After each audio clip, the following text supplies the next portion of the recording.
ప్రేక్షకులందరూ నమస్కారం. ఈరోజు మన స్టూడియోలో ప్రముఖ ఆధ్యాత్మికవేత్త జ్యోతిష్య వాస్తు పండితులు వైవిఎస్ఎస్ గిరిరావు గారు ఉన్నారు. షష్టగ్రహ కూటమి గురించి కొన్ని ఆసక్తికర విషయాలు గురుగారు మాటలోనే అడిగి తెలుసుకుందాం. నమస్కారం గురుగారు. అండి గురుగారు, అందరూ షష్టగ్రహ కూటమి గురించి మాట్లాడుకుంటున్నారు, ఎక్కువ ప్రస్తావన వస్తూ ఉంది. మరి ప్రాణగండం, ఎక్కువ ఆస్తి నష్టం జరుగుద్ది అంటున్నారు, ఎక్కువ విపత్తులు జరుగుతాయి అంటున్నారు. మరి ఏంటి ఈ ప్రభావం అనేది మరి మానవుడి మీద ఎలా ఉండబోతుంది గురుగారు? చాలా ఇప్పుడు అందరిలో కూడా టాక్ వస్తుంది, ఇదే మెజారిటీ దీని గురించే వస్తుంది. ఇప్పుడు అష్టగ్రహ కూటం అంటే ఇట్ ఈస్ రేరెస్ట్ రేర్. ఎందుకంటే అది ఇంపాసిబుల్ థింగ్స్లో పాసిబుల్ థింగ్ ఏంటంటే రాహుకేతులు ఇప్పుడు కలవు. 7 రాసులు దూరం దూరంగా ఉంటాయి, మిగతా రాసులు అన్నీ కూడా ఒక దగ్గర రావడం అష్టగ్రహ కూటం అది చాలా పాపులర్ అయింది. షష్టగ్రహ కూటమి కొంత వచ్చే అవకాశం తొందరగానే వస్తుంది. ఇంకా పంచగ్రహ కూటమి అయితే మీకు ఈ సంవత్సరం దాదాపుగా సెప్టెంబర్లో ఒకసారి, తర్వాత జూన్లో ఒకసారి, ఇవన్నీ కూడా మీకు ఇటు మీనంలోనూ కుంభంలో వరుసగా 5 గ్రహాల కూటమి కంటిన్యూగా ఈ సంవత్సరం అంతా ప్రతి చోట కనిపిస్తూనే ఉంది. దాదాపుగా 3-4 సార్లు వస్తుంది. కనుక పంచగ్రహ కూటమి అనేది ఇప్పుడు అది కూడా రేపొద్దున పాపులర్ చేస్తారా. కానీ కాకపోతే ఏంటంటే ఒకే చోటకి అందరూ గ్యాదర్ అయినప్పుడు, అటు మహాసభ జరుగుతోందనుకోండి, అన్ని పార్టీల వాళ్ళు ఒక దగ్గర గ్యాదర్ అయ్యారు, లేకపోతే ఒక ప్రముఖులందరూ ఒక దగ్గర గ్యాదర్ అయినప్పుడు అంటే it is a popular sign concentration అందరి మీదకి వస్తుంది. ఇందులో లాజికల్గా ఏంటంటే అక్కడ ఇంకో మేజర్ ఇన్సిడెంట్ ఏమవుతుందంటే, సూర్యుడు చంద్రుడు ఒకే రాశిలోకి వస్తున్నారు. అప్పుడు ఏమవుతుంది, మన గ్రహణం ఏర్పడుతుంది. 29 వస్తుంటే సూర్యచంద్రుడు కలిసినప్పుడు అంటే ఒకే సరళ రేఖ మీద 7th క్లాస్ చదువున్నారు. దానివల్ల ఏంటంటే గ్రహణం వస్తుంది. రెండోది ఏంటి, ఆ మర్నాడే ఉగాది, 30వ తారీఖు ఉగాది. ఉగాదిలో ఏంటి, రావాజి నాయకుల్లో 5 పోర్టుపోలీలు ఒక రవికే ఇచ్చారు. అంటే రాజు ఆయనే, మంత్రి ఆయనే, అర్ఘ్యాధిపతి ఆయనే, ఇన్ని మీద ఆయనే ఉన్నాడు. ఆయనకి ముందు రోజు గ్రహణం వస్తుంది. అంటే ఈరోజు సీఎం అయ్యేవాడిని ముందు రోజు తీసుకెళ్ళి అరెస్ట్ చేశారనుకోండి, ఎలా ఉంటుంది, రేపు పొద్దున ప్రమాణ స్వీకారం చేయాలి. తర్వాత ఏంటి, ఇంకోటి ఏంటంటే సూర్యుడికి అస్తంగతమే లక్షణం. అస్తంగతం మీన్స్ ఏంటంటే సూర్యుడు హైయెస్ట్ పవర్ఫుల్ ప్లానెట్. ఈ సూర్యుడు ప్లానెట్కి పరిసరాల్లోకి అంటే మనకి 15 degrees కానీ 12 degrees లోపలికి కనుక ఏ గ్రహం వచ్చినా ఆ గ్రహం దాని ప్రతిపత్తి కోల్పోతుంది. అంటే వీడికి ఉన్న పవర్ కానీ వీడికి ఉన్న కారకాంశం కానీ ఇవన్నీ కూడా కోల్పోయే లక్షణం ఉంటుంది. అలా ఏమన్నా వచ్చిందేమో చూసా. సూర్యుడు కరెక్ట్గా 15 degrees దగ్గర ఉంటే వీళ్ళందరూ 23 దగ్గర 24 దగ్గర అంటే ఈ కార్నర్లు శని అయితే మరీ 00 దగ్గర అంటే దూరం దూరంగా ఉన్నారు. అందరూ ఎవరి పైన వాళ్ళు చేస్తున్నారు, ఎవరి ఇన్ఫ్లుయెన్స్ వాళ్ళు చేస్తున్నారు. ఇకపోతే ఏంటంటే దీనివల్ల ఏమవుతుందంటే రకరకాలుగా ఈ ఆర్థికంగాను నష్టం. అంటే మీన్స్ ఏంటంటే మోసం అంటారు చూసారా, అంటే మాట మీద నిలబడకపోవడం, చెప్పిన మాట చేయకపోవడం, ఇస్తానని చెప్పి మోసం చేయడం, ఇవి వస్తాయి. చంద్రుడు వచ్చి వీళ్ళందరూ ఏమవుతున్నారు, ఒక గురువు పక్కన ఉన్నాడు, మనకి బుధుడు పక్కన ఉన్నాడు, కేతువు పక్కన ఉన్నాడు, సూర్యుడు అందులోనే ఉన్నాడు, చంద్రుడు అందులోనే ఉన్నాడు, తర్వాత మనకి బుధుడు గురుడు పక్కన ఉన్నారు అంతే. తర్వాత శుక్రుడు అందులోనే ఉన్నాడు, శని అందులో ఉన్నాడు. శని శుక్రుడు కూడా కలవకూడదు. శని శుక్రుడు సూర్యచంద్రుడు గెలిచాక ఈయనేమో మంచి లగ్జరీ ఇచ్చేవాడు శుక్రుడు, శనేమో వైరాగ్యం ఇచ్చేవాడు. ఈ రెండు కలిస్తే ఏంటంటే ఈ వైరాగ్యానికేమో బద్ధకంగా తయారు చేస్తాడు, భోగానికేమో అనెథికల్ భోగంగా కన్వర్ట్ చేస్తాడు. అంటే ఏంటంటే యూటిలైజ్ చేసుకుని లీవ్ చేసేది అనమాట. అంటే ఏంటంటే ఎక్కువగా ఈ ప్రేమ వివాహాలు ఫెయిల్ అవుతాయి అంటారు.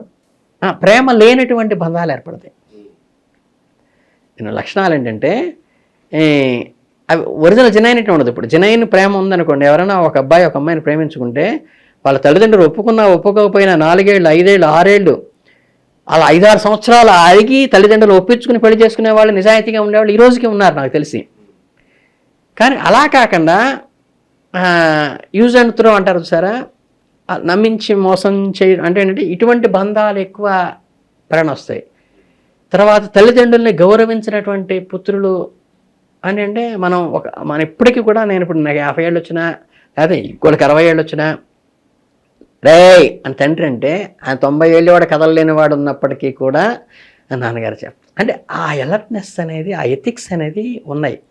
వీటి వల్ల ఏమవుతుందంటే ఎథిక్స్ లేనటువంటి జనరేషన్, అంటే పెద్దల యందు గౌరవం లేకపోవటం, మొండితనం ఉన్న వాళ్ళు, నాకేదంటే అదే జరిగినటువంటి వాళ్ళు, ఈ ఈ కాంబినేషన్స్ శని శుక్రుడు కానీ లేదా రవిచంద్రుడు కానీ వచ్చినప్పుడు ఏంటంటే అందుకనే ధార్మిక గ్రహణాలు జపాలు చేయాలని ఎందుకు చెప్తారంటే అప్పుడు డైవర్ట్ అయ్యే అవకాశం ఉంది కాబట్టి ఆ గ్రహణాల్లో ఒళ్ళు దగ్గర పెట్టుకుని ఉండమన్నారు.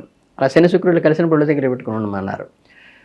అలాంటి రాహువు కలుస్తున్నాడు. ఇవన్నీ ఏంటంటే దాదాపుగా రవి చంద్రుడు బుధుడు గురువు తర్వాత శుక్రుడు వస్తున్నాడు, శని వస్తున్నాడు, రాహు వస్తున్నాడు. ఇన్ని గ్రహాలు కలవటం వల్ల ఏంటంటే డిస్టర్బెన్స్ వస్తుంది. మరి ఏ రాశుల వారికి బాగుంటుంది, ఏ రాశుల వారికి బాగోదని లెక్కన వస్తుందంటే మళ్ళీ వాళ్ళ కారకత్వాలు ఒకటే ఉంటాయి.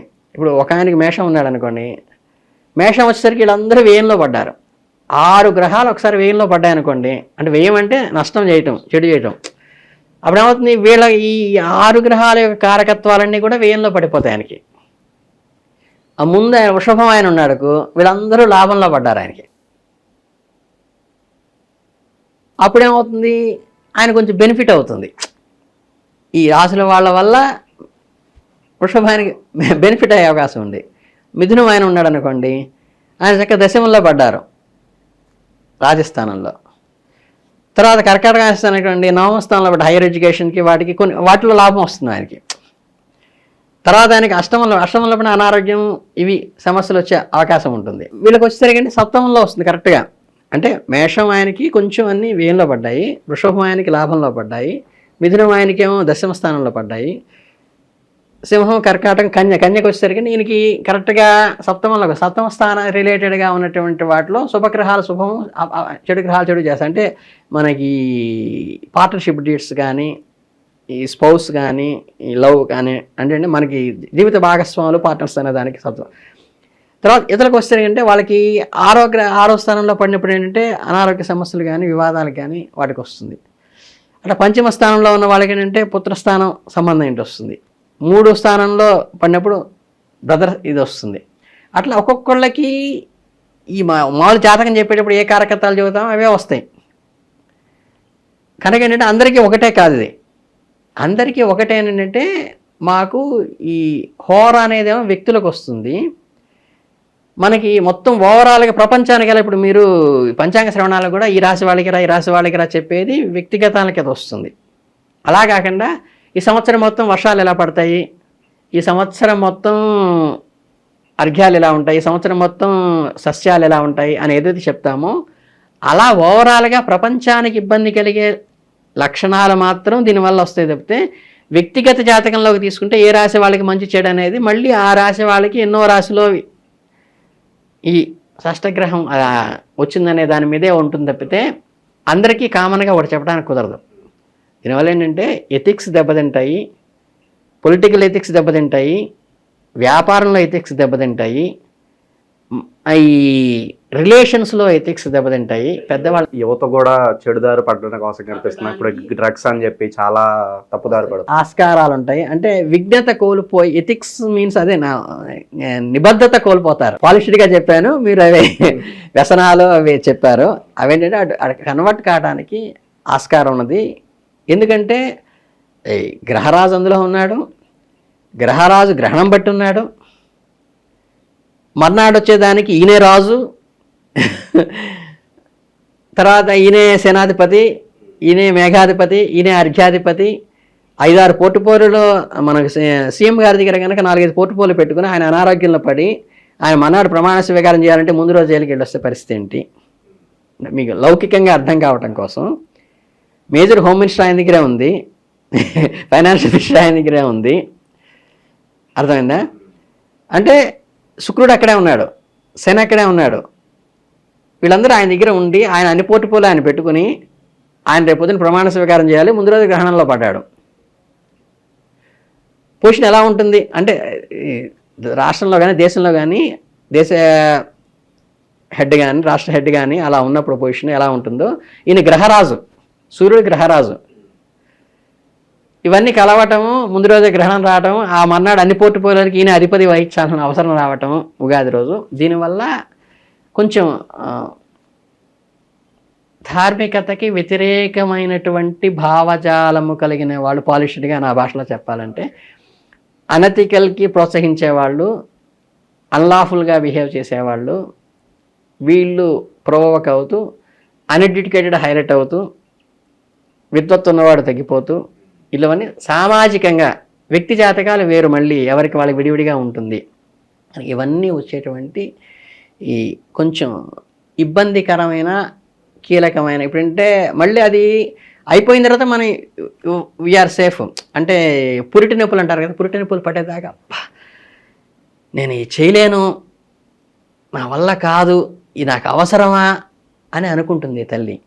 వెంటనే పిల్లాడు కేక పెట్టంగానే చక్కగా దగ్గర తీసుకుని, ఇవి నాకు కావాలి, ఇంకో బిడ్డ కావాలి అంటే ఏంటంటే శ్మశాన వైరాగ్యం అంటారు సార్. శ్మశాన వైరాగ్యాన్ని విని శ్మశానానికి వెళ్ళినప్పుడు ఏమిటి జీవితం ఇంతే కదా, అంతా అయిపోయింది, ఏముంది ఈరోజు అని ఉంటాడు. అది ఎప్పటిదాకా ఉంటుంది ఆ వైరాగ్యం? ఇంటికి వచ్చి వంకాయ కూర చేసావా, బెండకాయ కూర చేసావా అని అడిగేదాకా, ఏంటి ఆ కూర చేసావా, నాకు ఇష్టమేంచి అంటే అప్పుడే పోయింది మాయ. మన కళ్ళ ముందే చూస్తాము, కళ్ళ ముందే అని అనుభవిస్తాము, మరుక్షణంలో మర్చిపోతాము. కనుక ఇవన్నీ కూడా చూసినప్పుడు అరే ఏంటి ఇలా జరిగింది అని లోపల మనకి ఇన్నర్ సెన్స్ పనిచేస్తుంది. వీడేంటి ఇలా మాట్లాడాడు, ఇలా చేస్తున్నాడే. కానీ మన్నాడు మళ్ళీ వాళ్ళ లెక్కలో వీడు అలాగే మాట్లాడతాడు, వీడు అలాగే చేస్తాడు, వీడు అంటే సృష్టి ధర్మం అది. సత్యయుగంలో ఉన్న లక్షణాలు కలియుగంలో ఎలా ఉండవో, వీడి తప్పు కాదు అది, వీడి ప్రొవోకింగ్ గ్రహ ప్రభావం వల్ల అలా జరిగేటువంటి అవకాశం ఉంది. కాబట్టి దానికి వీడు సిన్సియర్గా చేయాల్సిన ఎఫర్ట్ ఏంటంటే మన నీతిని, మన నిజాయితీని, మన ధర్మాన్ని మనం కాపాడుకుంటూ, ఇలా ఎవరైనా జారుతుంటే, మన పిల్లలు జారినా, మన స్పౌస్ జారినా, లేదంటే మన కొలీగ్స్ జారినా వాళ్ళని పట్టుకుని, నాన్న ఇది కాదు, ధర్మంలో నువ్వు ఇలా పొరపాటున ఇలా కొట్టుకుపోతున్నావు, ఇది ఒకసారి ఆలోచించుకో, మనస్సాక్షి చెప్పినట్టుగా విను. మనస్సాక్షి ప్రతివాడికి చెప్తుంది మంచి చెడు, వాడిని ఇబ్బంది పెట్టవాక, నువ్వు ఇలా చేస్తున్న అన్యాయం అనేది. కానీ ఏంటంటే లోపల ఇది ప్రొవోక్ చేస్తుంది, చేయటం వల్ల వస్తారు. కాబట్టి దీన్ని జాగ్రత్తగా వహించి చక్కగా మన జనరేషన్ని మనం కాపాడుకోవాలి, మన యూత్ని మనం కాపాడుకోవాలి. కాబట్టి మనందరం కూడా కొద్దిగా కేర్ తీసుకుని సమాజం పట్ల కూడా మన ఇంటితో పాటు మన వాళ్ళని మనం కొనాళ్ళు రక్షించుకుంటే, వాళ్ళని కాపాడుకుంటే, తర్వాత ఈ గ్రహ ప్రభావం నుంచి బయటకు వస్తాడు. మత్తు దిగిన తర్వాత మళ్ళీ ఆఫీసర్ని తిట్టేస్తాడు, లేదా పెళ్ళాం పిల్లని తిట్టేస్తాడు, అరిచేస్తాడు. మళ్ళీ అదే పెళ్ళాం దగ్గరికి గోముగా వచ్చి కాళ్ళు పట్టుకుని ఏమీ నేను రాత్రిట ప్రవర్తించాను అంటాడు, చూసారా? అలా ఆ పీరియడ్ని కొంచెం జాగ్రత్తగా కాపాడుకొని వీటి నుంచి మనం బయటపడదాం.